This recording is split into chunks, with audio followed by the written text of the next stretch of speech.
प्रधानमंत्री मुख्यमंत्रियों और मंत्रियों की 30 दिन से अधिक की न्यायिक हिरासत पर स्वतः बर्खास्तगी का प्रस्तावित संविधान संशोधन बिल अब संयुक्त संसदीय समिति को भेजा गया है।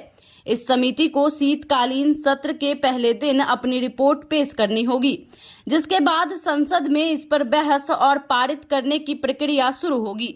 लेकिन सवाल यह है कि क्या सरकार के लिए यह बिल पास कराना आसान होगा। दरअसल यह संविधान संशोधन बिल है और इसे पास कराने के लिए दोनों सदनों में विशेष बहुमत की जरूरत है।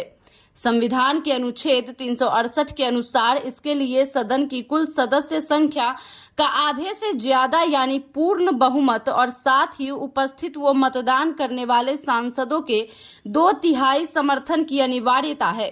उदाहरण के तौर पर लोकसभा में 542 सदस्यों में से कम 272 सांसदों का समर्थन चाहिए और यदि सभी सांसद उपस्थित हों तो 361 का समर्थन जरूरी होगा। इसी तरह राज्यसभा में भी 239 सदस्यों में से न्यूनतम 120 सदस्यों का समर्थन और उपस्थित सदस्यों का 2/3 बहुमत चाहिए। वर्तमान में एनडीए के पास लोकसभा में 293 और राज्यसभा में 132 सांसद हैं, जो इस विशेष बहुमत की शर्त को पूरा करने से काफी पीछे हैं। साफ है कि कांग्रेस जैसी बड़ी विपक्षी पार्टी का समर्थन लिए बिना सरकार के लिए यह संशोधन बिल पास कराना लगभग नामुमकिन होगा। यही वजह है कि विपक्ष इस प्रस्ताव का जोरदार विरोध कर रहा है। विपक्ष का तर्क है कि यह प्रावधान संघीय ढांचे पर हमला है और भारतीय न्याय व्यवस्था के खिलाफ है, क्योंकि जब तक आरोप सिद्ध न हो तब तक किसी को दोषी नहीं माना जा सकता। विपक्ष का आरोप यह भी है कि सरकार जांच एजेंसियों का इस्तेमाल विपक्षी नेताओं और सरकारों को अस्थिर करने के लिए करती रही है और यह बिल उसी की कड़ी का हिस्सा है। यही नहीं, इस बिल को संसद से पास होने के बाद एक और बड़ी बाधा का सामना करना होगा।